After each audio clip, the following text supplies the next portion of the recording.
What's going on YouTube? Kamikazevondoom here with another Division 2 video. Now shout out to the DoD Disciples of Doom. And in today's Division 2 video, I'm going to give you some news that was actually released a few days ago, but no one really caught it. No one was really listening to every single word that was being said during this agent briefing. However, I'm going to cut it. I'm going to show you exactly what it is, and we are going to talk about the new game mode in Season 11. That's right. In December, we are getting Season 11 with a brand new game mode, and Daria, the community developer for the Division 2 from Massive, told us what type of game mode it's going to be in this latest agent briefing. So we'll talk about it. We'll go into some theories, what it's going to be, and all of that. But to do so, I'm going to have to spoil it a little bit. So for all of you that want to go into Season 10 and Season 11 with, virgin ears, you don't want to hear what the hell's going on. You just want to experience all of it for yourself with no spoilers. Here is your spoiler warning. Rick's been collecting Gotron ferrets, and now that he has all 5, we can combine them into— Morty, for Christ's sake, spoilers! Spoilers, Morty! We don't need to sell this to anyone. There's a giant monster attack. All right. You're still here? Okay. So spoiler warning out of the way. Let's get into the agent briefing clip and let you hear from Daria herself what this new game mode is going to be. Here we go. Oh, by the way, if you didn't already grab your popcorn, don't forget to grab your popcorn, hit that like, subscribe if you haven't already, and let me know what you guys think in the comment section below. All right, let's roll that tape. Okay, so spoilers, all of that out of the way. Now we are talking about this new game mode. So this is in the very start of the agent briefing. I'm only just about 2 minutes in, and you just have to pay attention. I understand that the microphone that they are using is very low, and I understand that the tone that she's using is not like perking your ears. So I know a lot of people are missing this information, but listen closely. You will hear exactly what kind of mode we are getting for Season 11. Here we go. Listen carefully. Namely Tidal Basin and Menin National Zoo. Time to gear up. Additionally, we will continue to support the game with new apparel events and updates focused on game health. And that new PvE game mode, I bet you all can't wait to see it. Unfortunately, we'll have to wait a little bit longer for a grand reveal. Boom. You guys hear that?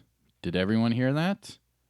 And for the new PvE game mode coming up, we know you are all excited. Hear it again. And that new PvE game mode, I bet you all can't wait to see it. Unfortunately, Boom. we'll have to wait a little bit longer A little for bit a grand longer. reveal. Grand But reveal. it's always so nice to have things to look forward to, am I right? Yeah, I mean, sort of. So again, I'll play it one more time so you guys can hear it. I know a lot of people missed it over the agent briefing. Here we go. And updates focused on game health.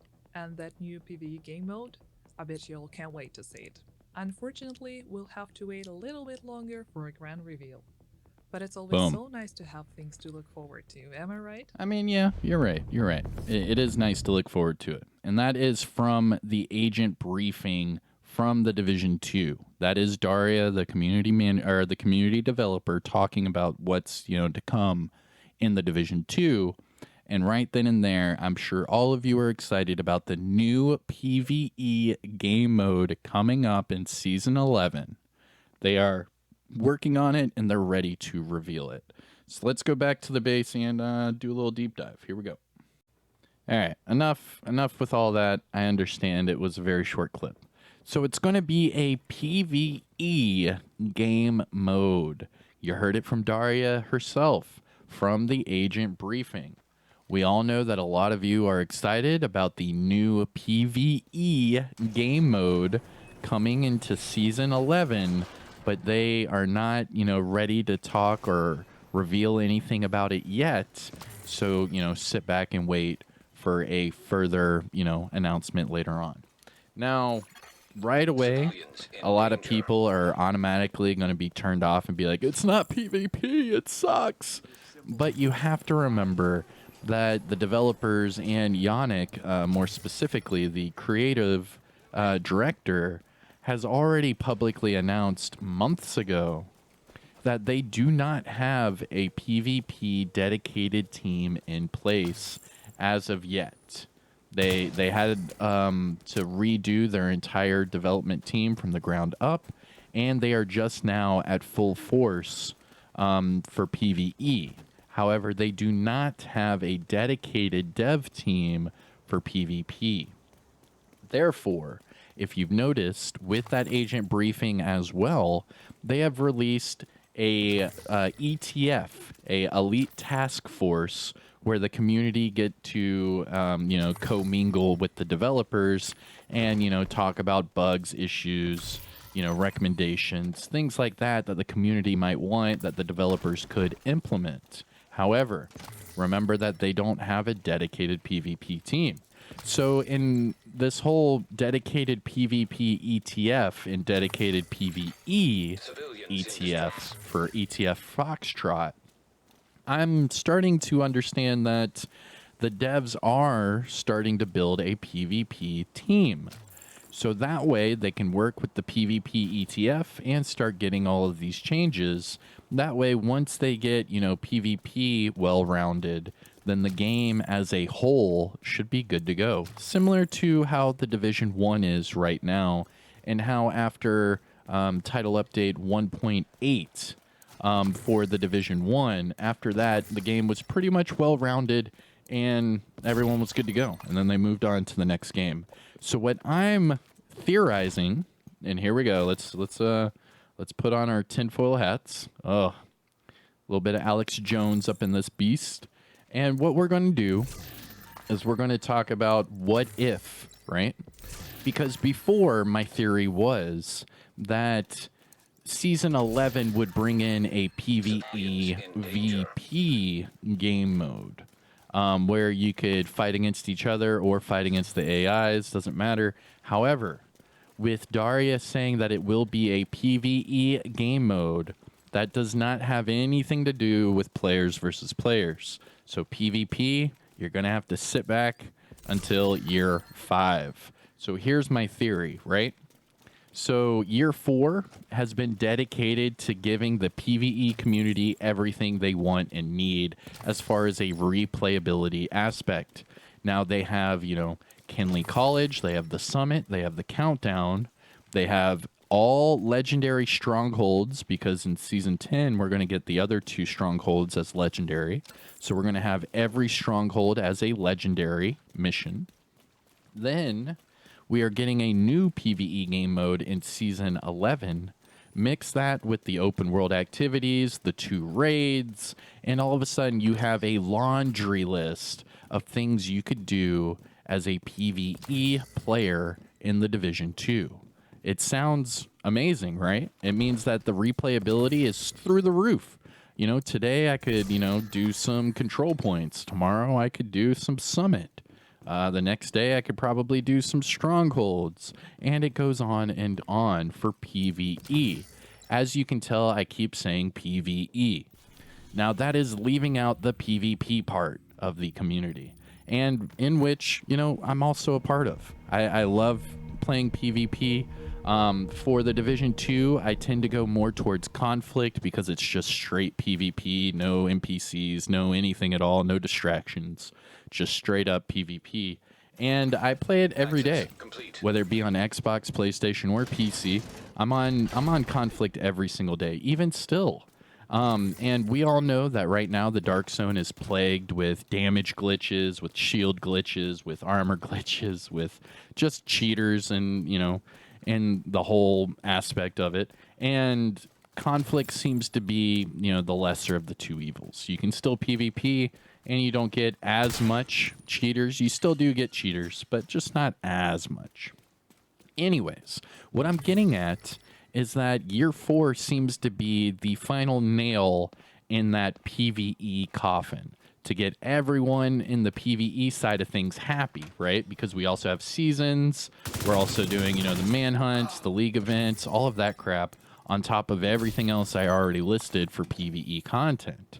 So, and my theory, here's my theory. So write it down, take notes, whatever. Year 5 in my, my thoughts is that they're going to continue the seasons, all of that for the PvE, but then they are going to give us some PvP stuff. What? Bum, bum, bum. Whether it be complete reworks, whether it be them adding things, whether it be, new conflict stuff, new game mode maybe for PvP, maybe, I don't know. As far as what to get for year 5 for PvP, not sure.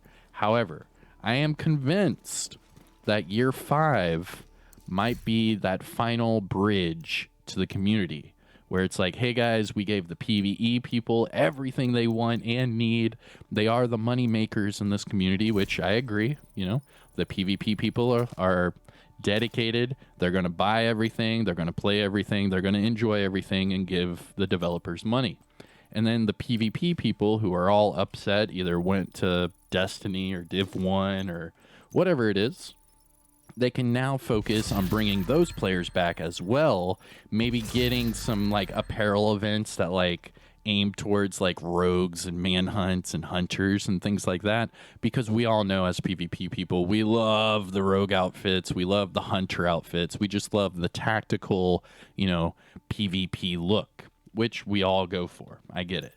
So I'm guessing that in year 5, they're going to focus on apparel events that aim towards, rogues and PvP. And then they're going to give us, some quality of life updates and changes for PvP to make that part of the community happy. Therefore, by the end of year 5, we should have a PvE and a PvP community together, well-rounded and happy, thus, creating a great window of opportunity to then, unveil their plans for the Division 3. Now, we all know that Heartland is on its way, and I can't really say much about that. All I can say is I can't wait. I will be playing Heartland day 1 that it comes out, and I'm going to be hooked. I'm already telling you that. I can't tell you why I'm saying that or anything of the sense, but I'll be there day 1. Heartland's going to be a good one. Anyways, as far as the Division 3, they have not said anything officially yet. However, I think after year 5, this gives them plenty of time to get ready and get a head start on the Division 3. Now, remember, Avatar, which was delayed again for another year, Avatar has already been done in development for over a year and a half, going on 2 years now. So a lot of people are like, oh, but they're still working on Avatar and Star Wars. They are not. Avatar has been done. The thing is that James Cameron, Disney, and the people that are releasing the Avatar movies, that's right, plural, are holding on to that game because that game... Oop, hold up. Because that game is going to coexist with the movies. Now, remember that Avatar is going to have four sequels. Not 1, not 2, not 3, but 4 sequels. That has already been confirmed years ago. It will have 4 sequels, and they will get released about 6 months apart from each other. So we're going to get Avatar 2, Avatar 3, and then the next year, Avatar 4 and Avatar 5. And these are all going to, go with each other. Now, from everything I've heard about this Avatar game, I've heard that it's going to coexist with the movies. And as the new movies come out, they're going to get, new either expansions or new additions to that game to reflect the new movies. So they're going to use that game to promote the movies, all while the movies are promoting the game. You see how they kind of coexist together. It's either an all or nothing thing. So every time that they delay the movies, they're delaying the video game as well because they coexist. So this leaves a big chunk of massive entertainment, developers wondering, what's the next project? Well, while they are waiting for Avatar to finally get released, I'm sure they can, scrounge up a team, get everything together, and at least start laying the foundation to the Division 3. This is all plausible. This can happen, and they have plenty of time because the Division 2 Year 5 does not end until March of 2024. That would be the end of Year 5. So we have quite a while to keep getting new content, new stuff for this game. Meanwhile, giving a good head start of time for them to, you know, get ready for the Division 3. But let me know your thoughts. We know that now this new game mode is going to be a PvE game mode for Season 11. I'm not too shocked, just because Yannick did state previously that, you know, they're focused solely on PvE, and that once Red Storm left and everything happened for TU12, that they kind of dissolved any sort of PvP team for this game. So I'm sure they have to build that from the ground up, which is fine. And then they're also going to get help from the ETF community for PvP as well. So that's looking good for Year 5. So the end of Year 4 is still going to be all PvE centric. So don't be surprised whenever you see that, because we all saw that Daria, we heard her say, you know, the PvE game mode in Season 11 is not ready to be revealed yet, but they will be revealing it soon. So just assume it's just going to be a full PvE game mode, and we'll go from there. All right, everyone, let me know your thoughts and comments in the comment section below. And while you're at it, hit that thumbs up. Support the channel by subscribing. We're making our way to 51,000 subscribers. Thank you guys so much for the ongoing support. And make sure you ring that notification bell. That way you get notified each and every time I bring you another Division video. I do post every single day. And yeah, take care, everyone. Have a great rest of your day. And I will see you all in the next one. Peace out.